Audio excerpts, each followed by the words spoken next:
Eu agora queria convidar para a sua palestra o professor Duílio Battistoni Filho. Boa noite a todos. Senhor presidente do Centro de Ciências, Letras e Artes, Dr. Alcides Ladislau Acosta, eu procurei aqui alinhavar alguma coisa sobre o Guilherme de Almeida e dei o título de Guilherme de Almeida, Príncipe dos Poetas Brasileiros. Muitos anos de virtuosismo não esgotaram a força inventiva do poeta Guilherme de Almeida. Entretanto, não se dê à palavra virtuosismo um sentido pejorativo, e sim ressaltar o esplêndido domínio da técnica desse cultor da palavra que veio do parnasianismo, passou pelo modernismo e construiu, por fim, a sua personalidade original com as lições de ambos os movimentos. Nascido em Campinas, São Paulo, no dia 24 de julho de 1890, primogênito de 8 irmãos, foi batizado em Limeira, para onde mudara a família devido à epidemia da febre amarela que assolara a urbe campineira nos fins do século XIX. Aprendeu as primeiras letras com seu pai, o advogado e jurisconsulto Estevão de Araújo Almeida, dono de uma profunda cultura humanística e quem iniciou o menino no estudo do grego e do latim e a leitura metódica dos clássicos. De sua mãe, Angelina de Andrade Almeida, que pertencia a uma das mais tradicionais famílias de Campinas, herdou o amor pela poesia. Também de particular importância foram os anos de aprendizado com sua tia Aninha em Rio Claro.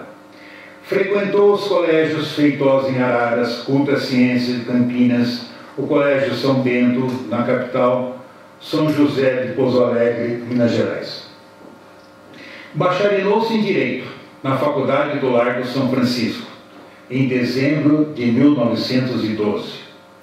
Mais do que o canudo de doutor, interessava-lhe, já nessa época, as leituras de Shakespeare e dos clássicos portugueses e franceses e os versos que ia publicando cada vez mais com frequência nos periódicos estudantis e nas revistas de maior evidência. A iniciação nos segredos da ciência do direito, apesar dos esforços do pai, que exigia sua presença diária no escritório, ele preferia o convívio com as musas e a iniciação da vida boêmia da juventude doirada da cidade, que então vivia o auge da riqueza proporcionada pelo café.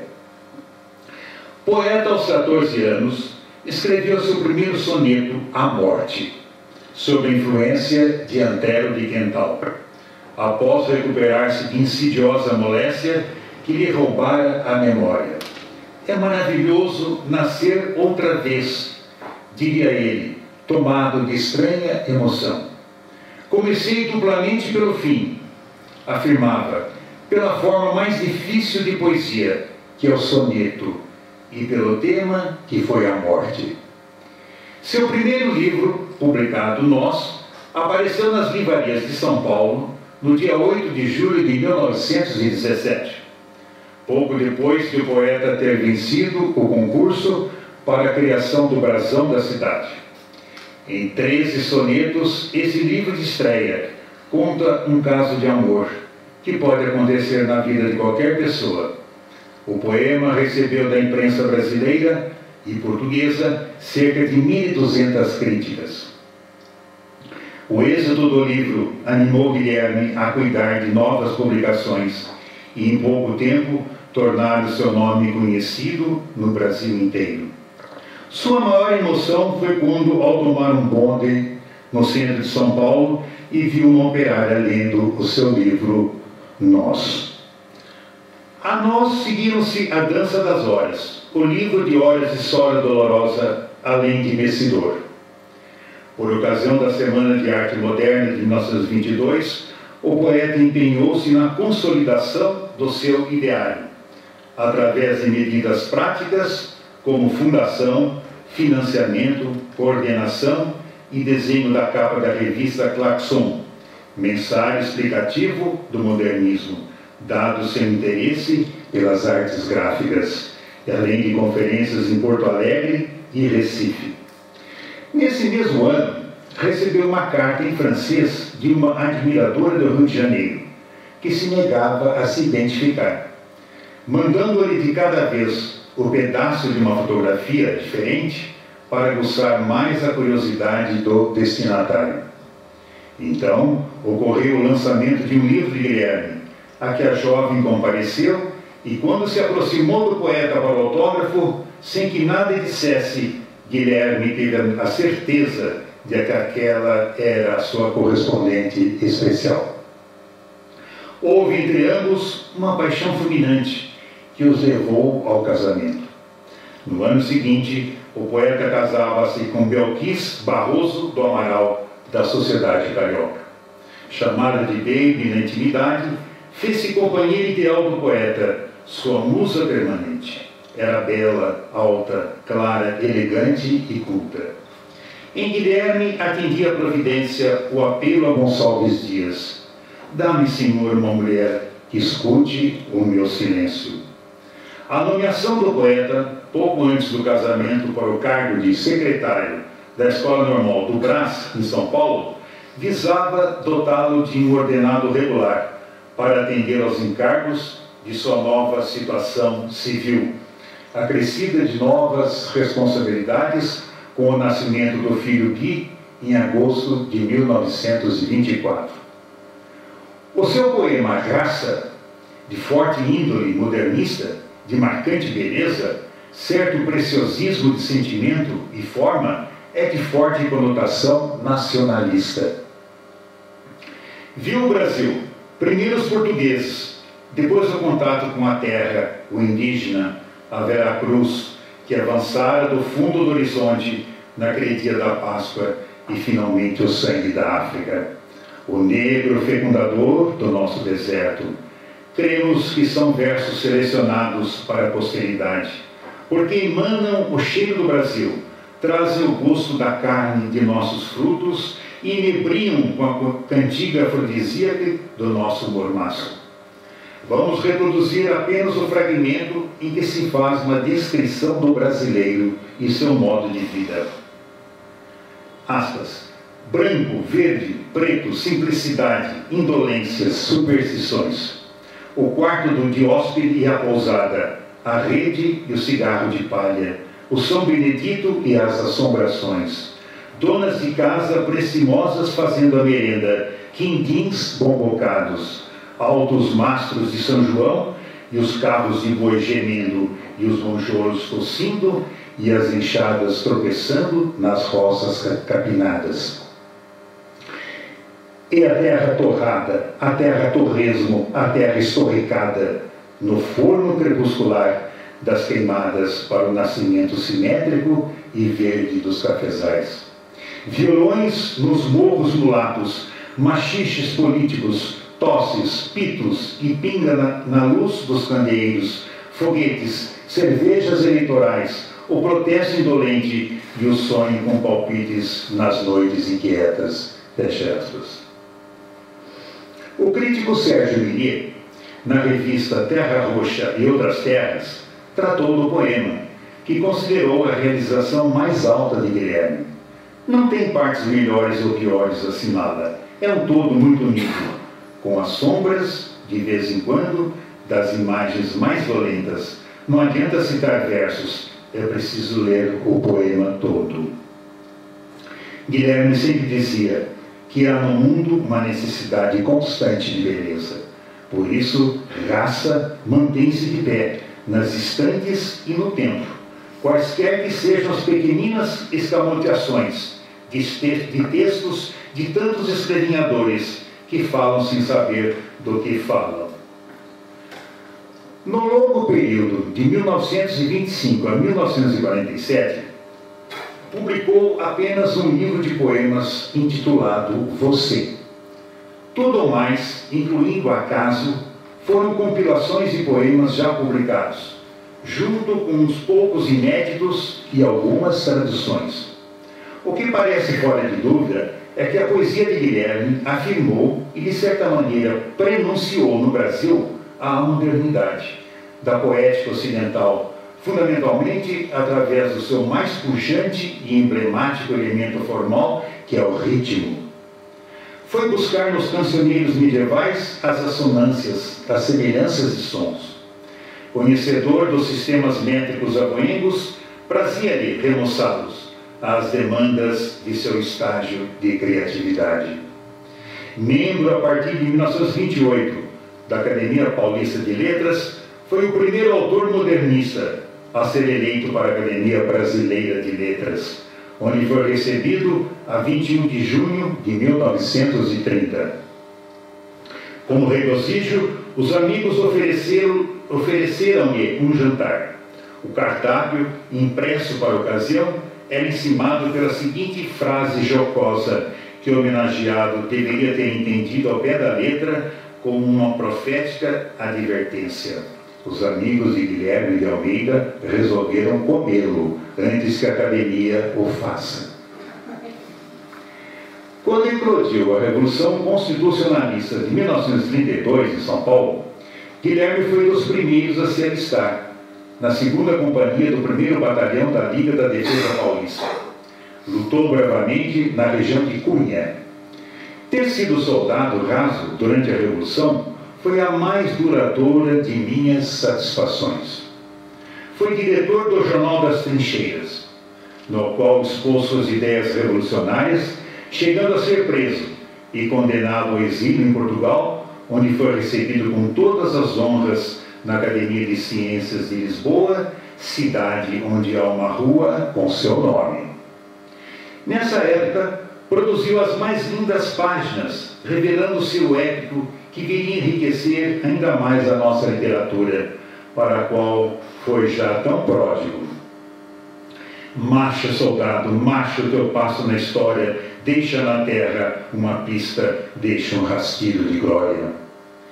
Merece destaque ainda Credo, nossa bandeira, essa última composta de um só fôlego, ao tornar ciência de que o presidente Getúlio Vargas pretendia vedar aos estados o uso de insígnias próprias, o que se concretiza na Carta de 37. Somente em 1946 é que os símbolos regionais foram restaurados. Não podemos esquecer a magnífica inscrição gravada no mausoléu do soldado paulista, de frente ao cemitério da Saudade, em Campinas. Não é túmulo, é berço, é sementeira de ideal, baliza do futuro, pista, rastro de heróis na terra campilheira, e assim por diante.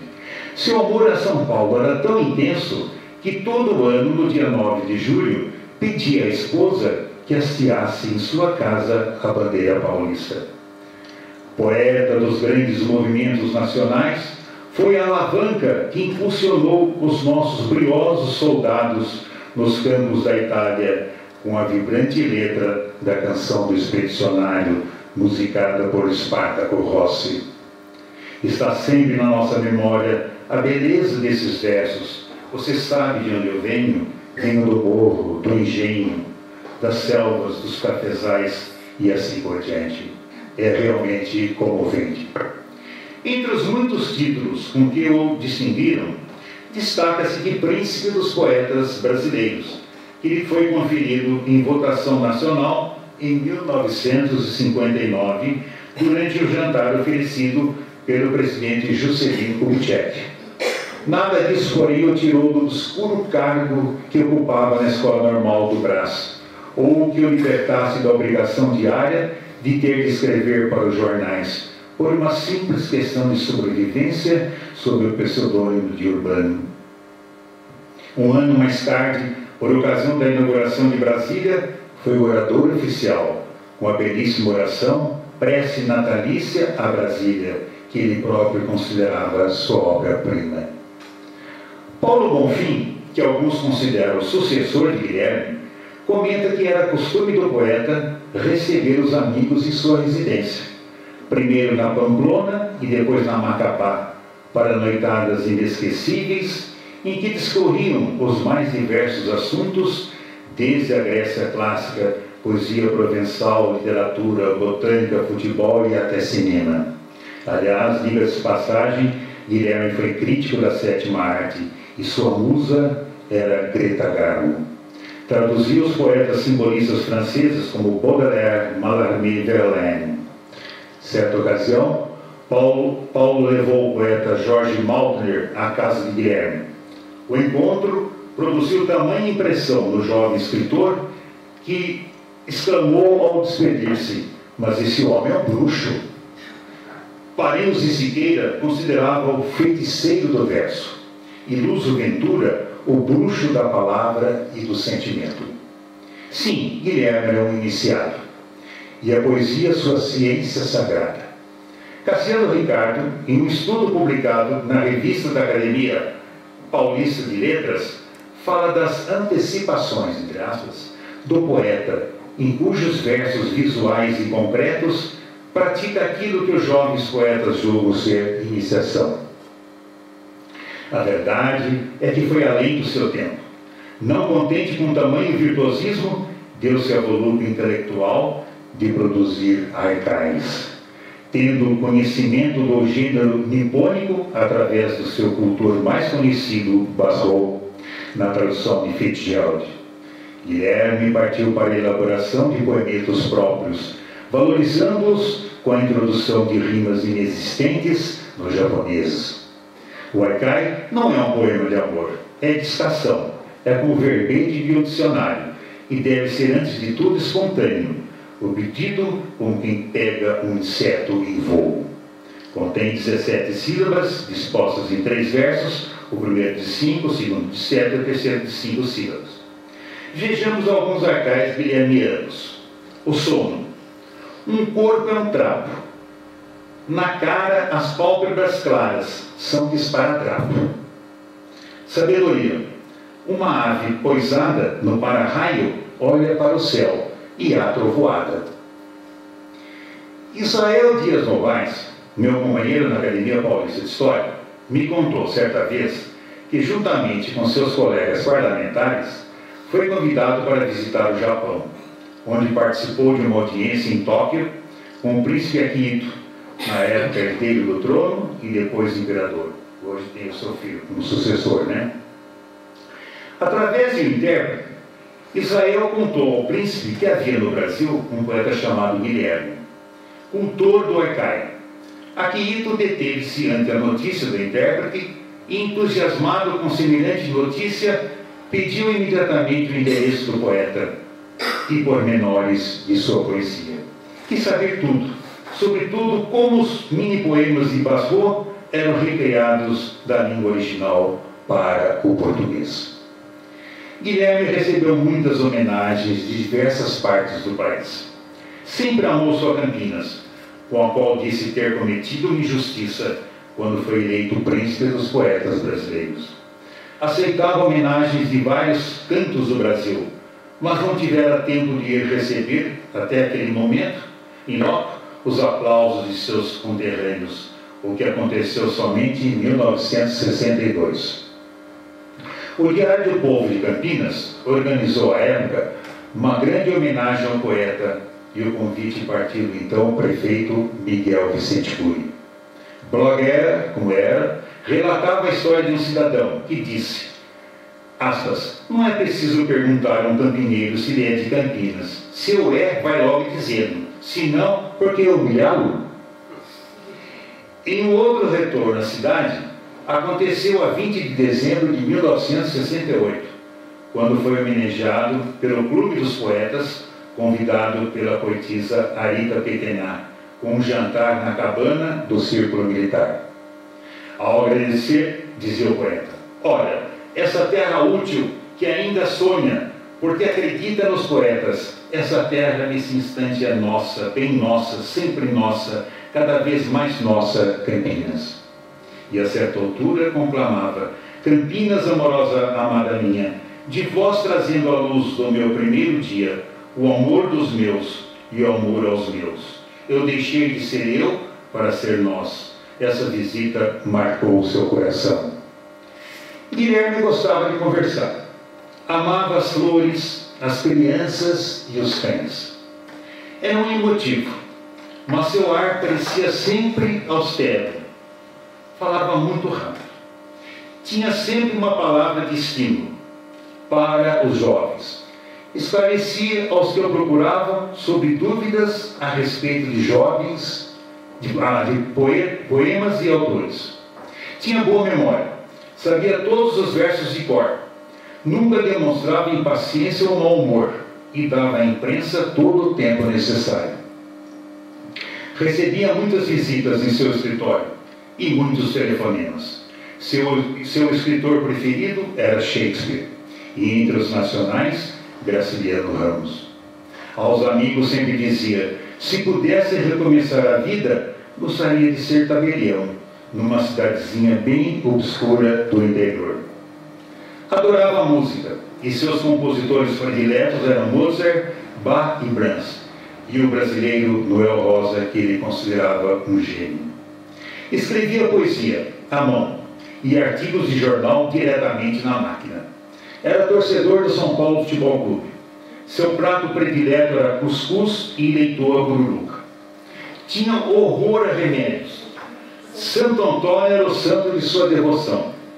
Gostava muito de vestir-se bem e foi o primeiro homem no Brasil a usar o relógio pulseira. Tinha um hobby predileto: aquarela pirotécnica e fazer balões de São João. Não costumava pensar na morte. Entretanto, esta o acolheu a 11 de julho de 1969, há 50 anos, vítima de uma uremia.